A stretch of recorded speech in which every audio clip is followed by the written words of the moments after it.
Hey guys, it's Omer from MMOs.com. I'm with another quick weekly news recap of all major MMO news and announcements for the week ending October 10th, 2016. This is episode number 64 of the recap, and the first bit of news this week comes from Activision Blizzard, though not from them directly. The news is that in an interview with Pixel, a Polish gaming magazine, Tom Shilton, the lead designer for World of Warcraft, is quoted as saying that World of Warcraft had currently 10.1 million active subscribers. Now this is interesting because Blizzard stopped releasing subscriber data at the end of last year, so to release this information was definitely a slip up. Shortly after this news, Blizzard released a statement saying that the magazine must have misquoted Tom, but given the context of the interview and the answer quoted, it seems like it could have been a legitimate slip up and the number could be legit, which would be impressive because if it's legit, it would only be a slight decline from the 12.1 million peak subscribers reached in the past. If I had to guess, I'd say the number was accurate. The moral of the story here is, Blizzard is doing quite well with World of Warcraft still. Next up, some positive news for fans of ELOA. And the news is that the game is not quite dead just yet. Despite Webzone announcing its intention to shut down ELOA sometime in mid-October, the game is being picked up by Game & Game.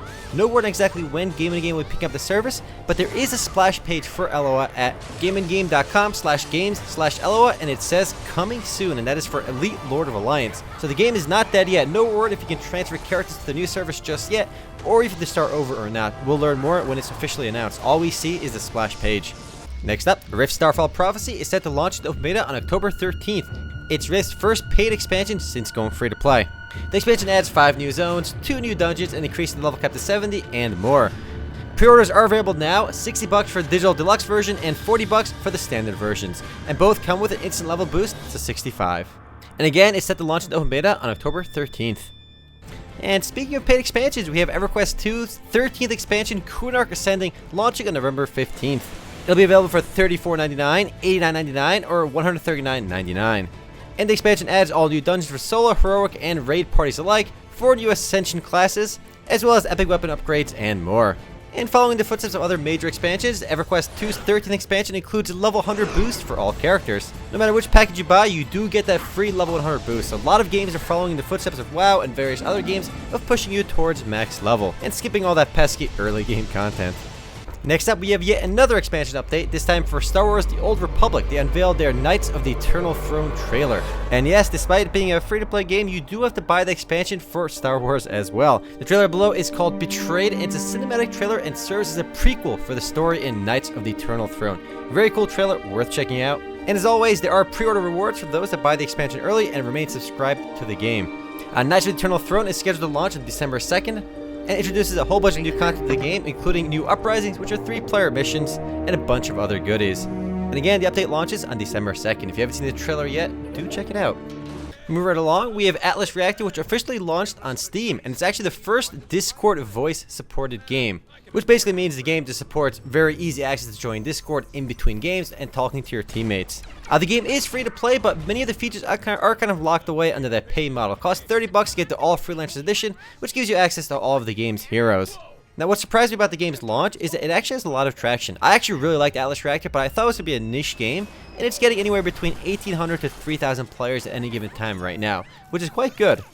And the video you're seeing in the background is the game's cinematic launch trailer. It's actually really cute and kind of gets you to learn the characters through these CGI trailers. Pretty well done. I should mention though, the free-to-play version is quite limited again. Namely, you can't even play ranked in the free-to-play mode. You have to buy the game to be able to play ranked. But still let you try the game and play normal modes. Up next, a bit of controversial news from Valve regarding CounterStrike Global Offensive. Valve is monetizing CSGO via sprays.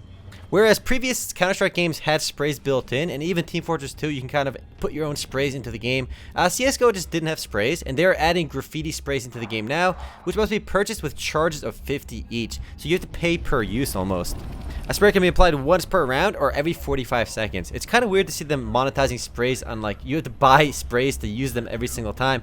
I thought it would be like you pay for it once and you unlock it permanently, but they're charging you per use, which definitely kind of rubs me the wrong way. But I understand they have to make money. It does seem kind of odd that this feature existed for free in Team Fortress 2 in previous Counter-Strike games, but over here it's just a bit odd. I mean, the cool things about sprays in my mind was always the ability to use whatever spray you wanted. That was a really cool feature of Counter-Strike 1.6 and other Counter-Strike games, as well as Team Fortress. There has been a bit of an uproar, but I'm curious to see what Valve does with this though. Next up, a bit of news for Tera. The news is that Tera's next major update is officially announced, and it's called Spellbound. It'll be focusing on a revamp of the Sorcerer class. Namely, it'll be upgraded and buffed with faster cast times and higher base damage for many skills, as well as replacements for several outdated skills.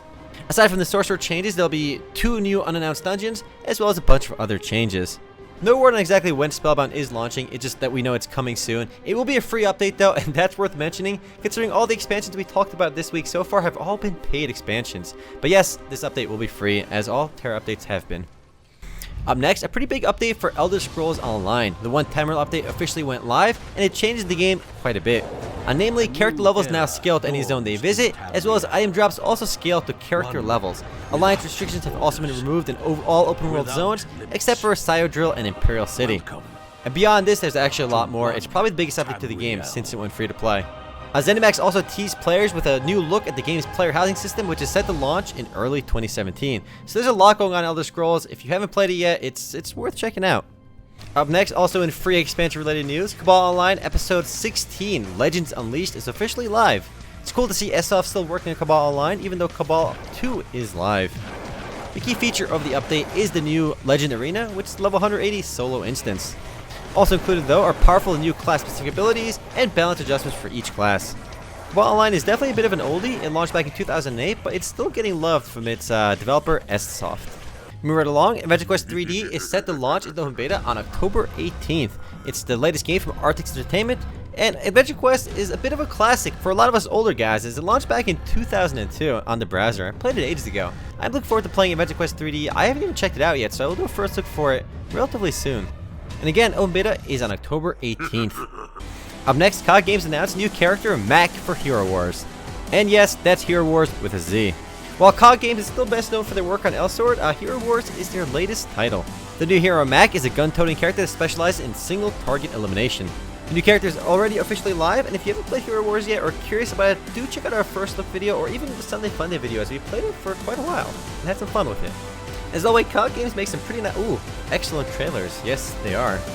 Moving right along, a bit of news from JoyMax regarding Silkroad Online. The news is that JoyMax actually licensed their Silkroad IP to a Chinese developer to make a mobile game. All we know is that a company called U1 Game Digital Entertainment is working on a mobile game with the Silkroad IP. No gameplay video for whatever they're working on just yet, but expect a mobile version of the game, I'd say pretty soon, because as we talked about in the podcast, Chinese games do launch pretty quickly. They get shit done. Up next, a small bit of news for Albion Online. The game's final beta has been extended into 2017. There will also be an in-beta wipe sometime in February or March. Things are definitely moving pretty slowly at Albion Online, and the timetable has been pushed back several times now, but at least the game is still making progress. And it's still a game I'm looking forward to trying. Next and last bit of news this week is that Redstone 2 is now officially available in South Korea. It is a sequel to the original Redstone Online game, and this one is available for both iOS and Android, so it is a mobile game. Now, given that LNK Logic, the game's developer, has spent some effort keeping the game alive in North America / global, I do suspect Redstone 2 will make its way into international release somewhat soon. Anyway guys, that's it for MMO News this week. I'll see you guys tomorrow for the podcast. Later guys.